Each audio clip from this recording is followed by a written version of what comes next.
On the new Denza Z, if I press this boost button here, I unleash the full 1600 horsepower. Then I put my left foot on the brake, I put it into drive mode, I then floor the throttle, and we're ready for launch. Let's go. 3, 2, 1, fire! Oh my God! 0 to 60, 2.67 seconds. What's the quarter mile gonna be?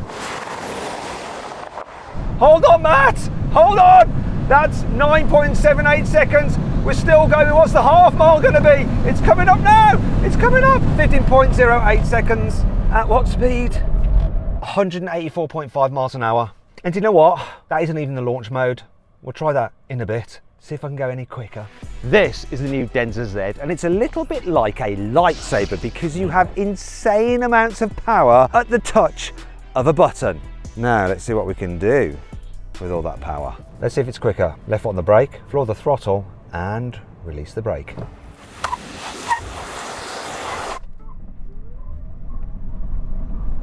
.47 to 60. What's the quarter mile gonna be? Whoa! 9.56, the half mile. Ah! Whoa, interesting. 15.4. At 186.8 miles an hour. Wow. I wonder if I'll go even quicker. Right, I'm gonna go again. Interestingly, the half mile time was slightly slower in launch mode. Maybe I'm gonna press the boost button as we're going down the runway. Let's see. We're ready, 3, 2, 1, go. Oh, it's struggling for traction actually, 2.42. Oh, it's quicker, keep going, come on. You've got this. Quarter mile, 9.5. What's the half gonna be? We're coming in for the half right now. 14.79, that's enough on this. Wow, it's getting quicker and quicker. But you do face a bit of a problem, because the battery level is depleting and you need a lot of battery for a lot of performance. Now, Denza say that this car will go even quicker. It should do 0 to 60 in under 2 seconds and the quarter mile in just under 9 seconds. But for that, you need to be on a smooth surface with some cut slicks. But today we're on just normal road tyres and on our drag strip, which is a bit bumpy, especially with this car in sports mode because the suspension is quite firm. My God, look, it says I pulled 1.3 G. Now you might be wondering, what is the point of just being able to accelerate that fast? Well, you can have some fun with your friends. I'm with my friend Nicholas here, and what we're going to do is see how long the G-force can pin me up in the air. You ready, Nick? Ready? Let's launch. 3, 2, 1, go. Oh wow, look at that, look at that, and now I'm off way. That's not the only bit of fun you can have. You can also use the acceleration for trying to get out of paying for stuff. So this is cameraman Lewis, he's now gone freelance. So cameraman Lewis, on the dash I've put £10 and we're going to do what's known as the Carroll-Shelby test. So we're going to drive along, I'll accelerate and you've got to try and grab the £10. Okay. However, that £10 is merely symbolic. What it stands for is your fee. If you reach it, I'm going to double your fee. If you don't reach it, you've done today for free. Oh, I've got to reach it. You've got to reach it. But you're only going to have 5 seconds to do it, all right? Okay. Okay, you can't grab onto anything and leave yourself forward. You've got to lean forward. Just make sure you can lean forward and get it. Yeah, easy, right? Yeah. Get your hand off there, no leverage. Ready? Okay. 3, 2, 1, go. 1, 2, 3, 4, 5. Yes! I counted to 5! I counted to 5! You, my friend. Oh, the seatbelt. Don't blame the seatbelt, you're not getting paid. I'm only joking. I'll pay you off. As you can hear, the car's fans are busy cooling it down after just being thrashed. So we've established it's quick, but can it stop well? Well, you get common ceramics as standard. At the front, you've got 410mm disc by 6 piston calipers. At the rear, you've got 4 piston calipers. Let's try them out, do a brake test from 60 miles an hour. We need around 35 meters, here we go. Come into the braking zone in 3, 2, 1, brake.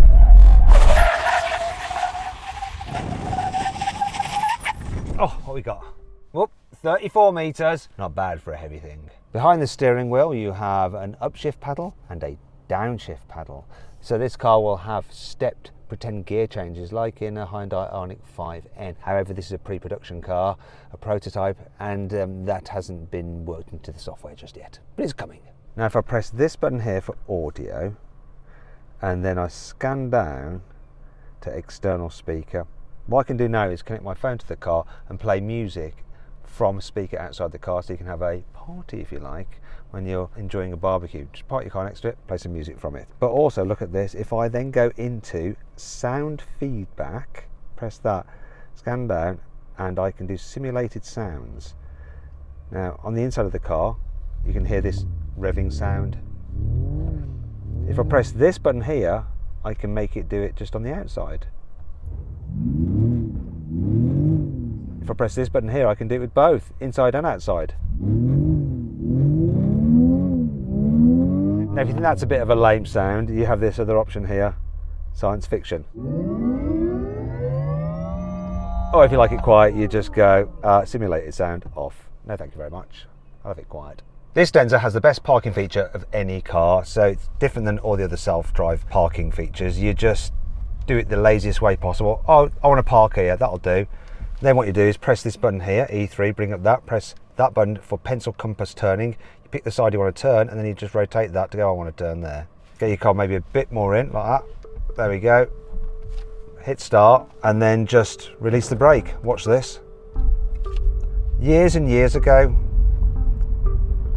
I dreamt of this actually coming on a car, and Denza have now gone and done it. Look, oh, is that for parallel parking? And to get out, you just do it in reverse. You just press that button like that, rotate yourself out, and off we go again.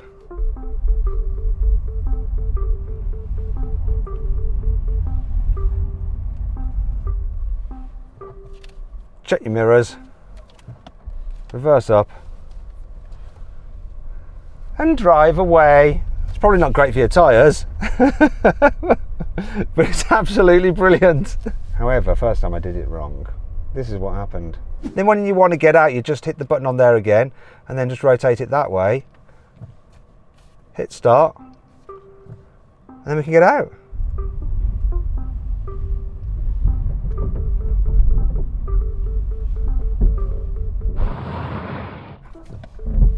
I have a feeling your wheel was like rubbing up against that curb along the... There's a wall? Yeah. Oh, oh, I have, look at the mess. I didn't realise, because I couldn't see it, there's a curb. I didn't get it terribly, but it's just taken the edge off it because it's just grounded it. Caught it on here. Yeah, I didn't see that, I'm so sorry. I actually spoke to the guys at Denza and suggested that maybe they should put some kind of safeguards in there, that it either uses the parking sensors to tell that you're next to a curb. I didn't see a curb there, you see. Have a warning come up, or use the sensors to stop the car actually going into a curb. It's quite unusual. Unlike other manufacturers, they're like looking into it straight away. This is a pre-production car, and they'll probably do an update to make sure that there's safeguards in place so that people don't make the mistake that I did. That is unusual for an OEM. Very unusual, very responsive. However, not everything about this car is great. For instance, it's 4.8 metres long, yet the boot is surprisingly small. It's got a capacity of just 250 litres. The question is, will I be able to fit in there?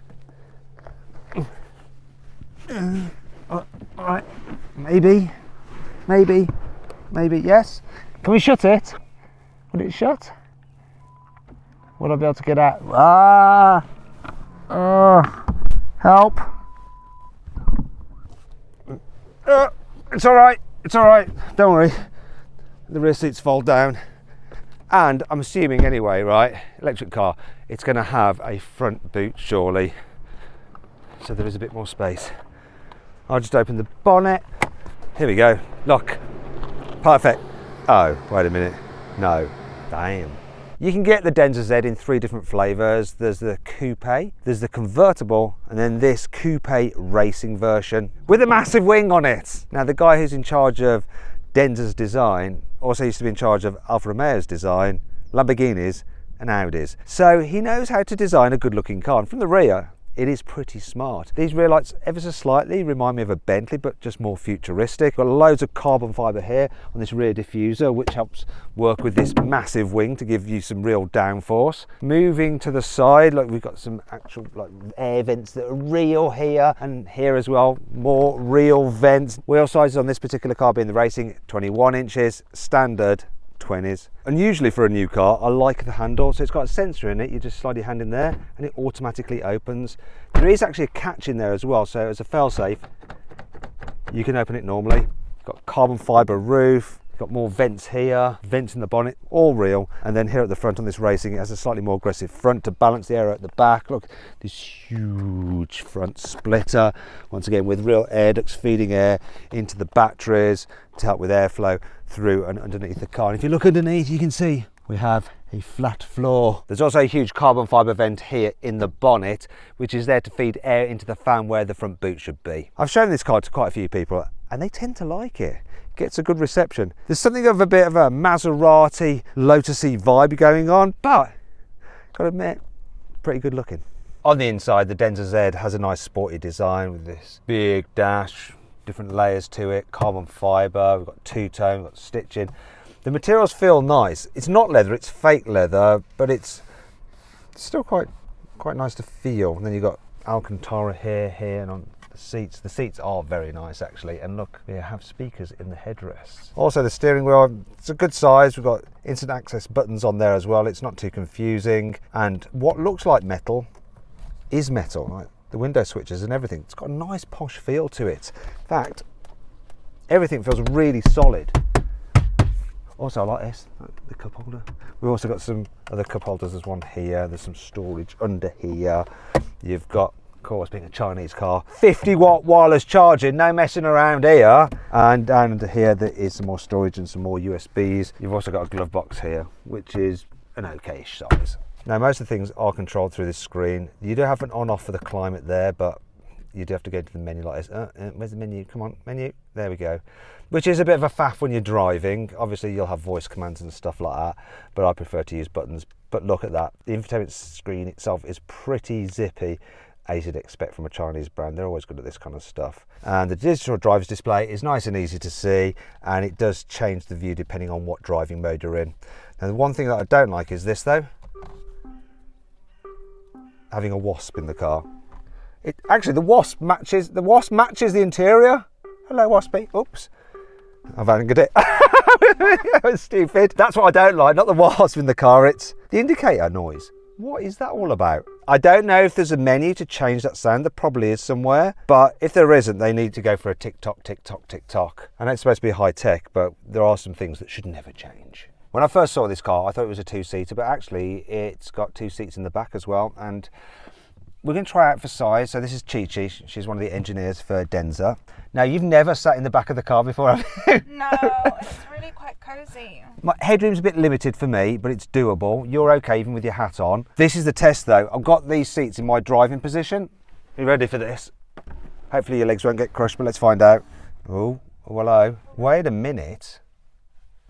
That's okay, isn't it? Yeah. Well, I think this seat's a little bit further forward, but let's try. This is my driving position. Nick, jump in. Let's see if we can live with Nick being comfortable. Nick's over 6 foot. Yeah, I could drive like this. How would you like to be sitting though? Oh, well. Oh no. You ready? Yeah, go on. That's not as good, Nick.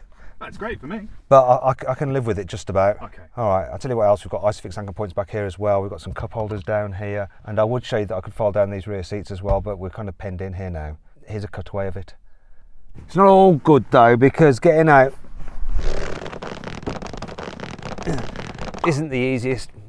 Maybe Chi-Chi, you can do it with a bit more style. Go on, let's see if you can get out. We'll put you under pressure now. I feel like an idiot. I think it might be because I'm old and a little bit kind of not very supple. There is a real problem with this car, and it's the battery capacity, which is a very average 76 kilowatt hours. It means the range is only 250 miles. Also, because it's so powerful, if you go full power, it will empty its entire battery in just 6 minutes. Still, it really is quick to charge. It can charge, get this, 1,500 kilowatts. If you can find one of BYD's new flash chargers, it can add 150 miles of range in just 5 minutes. Wow. And that brings us on to the price. So the normal coupe version of the Denza Z starts at £143,000. If you want the convertible, it's £159,000. But this racing version £173,000. So for that money, I have found a Porsche 911 992 GT3 with 8,000 miles on the clock on carwow. Which would you have? Now there is of course a risk of buying a used car, obviously not through carwow, but anyway, if you're thinking about buying a used car, always do a history check on that car, and I suggest using Car Vertical because they give very detailed reports. For instance, here's an example of a Car Vertical history check on a Porsche 911 GT3 which has a dodgy past. Like you can see, it's been involved in an accident. Now you probably wouldn't want to buy that car, would you? And you might not know about it if you didn't do the Car Vertical history check. So if you're thinking about buying a used car, then head to Car Vertical by following the link in the description of this video and use the code CARWOW for 20% off. Now let's drive this car. This car has a range of different driving modes. So there's eco, no, snow, no. There's custom where you can figure it out for yourself. There's normal and then sport. Those are the main ones. I'm going to start off in normal. See how it feels. So the suspension, let's go over these bumps here. It's compliant enough. Could do with a bit more rebound damping. It's just a bit like beep, beep, beep, beep, a little bit. Well, that's interesting. I thought the steering would be terrible, but it's actually pretty responsive and there's a decent feel to it for electric power steering. And normal, it doesn't feel mad fast, so the modes actually alter the amount of power you get as well as the throttle map. The handling's pretty good. When I accelerate out of the corners, there's like a delay, like there's turbo lag, and then it goes. It's like the stability control, traction control is just too intrusive at first. It's not letting me play with the power. That's a shame. Let's go into sport mode and see if it gets a bit better. So that should sharpen the throttle, give me more power, but it's still doing that thing where it's not oh, there we go. Yeah, definitely got more power, but you can't seem to feed it in. It decides when it's going to give it you. So I want to have it now, but it's not letting me, and now it's taking off. Suspension's definitely firmer, but it's not uncomfortable. Once again, it could do with a bit more rebound damping. The steering feels better now. It's actually pretty good. The braking for an electric car is really nice. I feel like I can control the amount of braking force quite easily, so you can bleed it off as you're going into a corner, so you can trail brake. This is better than I thought it would be. Apart from that delay on the throttle, I want it to allow a little bit of slip in sports mode so I can feel the power deploying into the ground. Now this is a pre-production car. Hopefully they're going to watch this and they're going to maybe change that. But so far I am quite impressed by this. It doesn't feel like it wants to rotate too much, like it's not like super playful, but it's not dull either. Wow, and you can't off-go quick in it. Blimey heck. Right, I'm convinced already, out of all the Chinese cars I've driven so far, this is the sportiest and most fun. Well, look, I take it back. If you give it a bung, it will start to rotate. Oh no, it's not. They need to work on that. That's a shame. Bleed it off. That's better. They need to work on the stability control to make it a bit more playful. However, there are some other modes which I haven't accessed, and I need to stop the car and put it into race. Go into park, press this button. Hear that noise? It brings up a menu on the screen. Now, I can't show you the menu because it's all in Chinese. They don't want me to show it to you. You have your drag race setting, and then there's one here called racetrack. And you have different settings on your ability. And this is novice. Let's see if this feels better. Oh no, there's still the delay. It's prone to understeer there. Right, let's go into this other one, which supposedly is like mid-level. Still the delay on the throttle. Let's go expert. I think things are turned off here. Am I going to regret this? The suspension is now a lot more bouncy. This is meant for the racetrack, this is. Still not letting me really spin up the wheels as much as I'd like. Now, the battery is down at 17%, so we might have some of the power being held back. Still got the delay on the throttle when you floor it, and you haven't got the steering wheel completely straight. You can't really bleed the throttle in quite as much as you'd like to. Right, now, will it rotate here? Yeah, it does. But I want to be more on the power there. So even in that racetrack setting, I think there's room for some work on programming and just development, because I think the basis of what we got is really quite good, has potential, and it is just software to fix it. So then what's my final verdict on the Denza Z? Should you avoid it, consider it, shortlist it, or just go right ahead and buy it? Well, if you want an involving sports car, I'd avoid it. I would get a Porsche 911 GT3 manual. However, if you want the most powerful car for the money, and something that is genuinely good fun and enjoyable to drive and really well made and luxurious, you should just go right ahead and buy this, because there's nothing else that gives you this kind of punch for that kind of cash. And it also looks pretty cool as well. I mean, they do need to fine tune a few bits here and there, but get that sorted. Oh my gosh, this is a whole new world. Do you agree with my verdict? Let me know in the comments. And if you want to watch me review another high performance electric car, click on that video window, might change your mind. Anyway, I hope you enjoyed the video. If you did, give it a like. If you haven't done so already, subscribe to this channel because we've got some more great videos coming out soon. There's one coming up that you just don't want to miss. And as ever, thanks for watching, and I'll see you next time.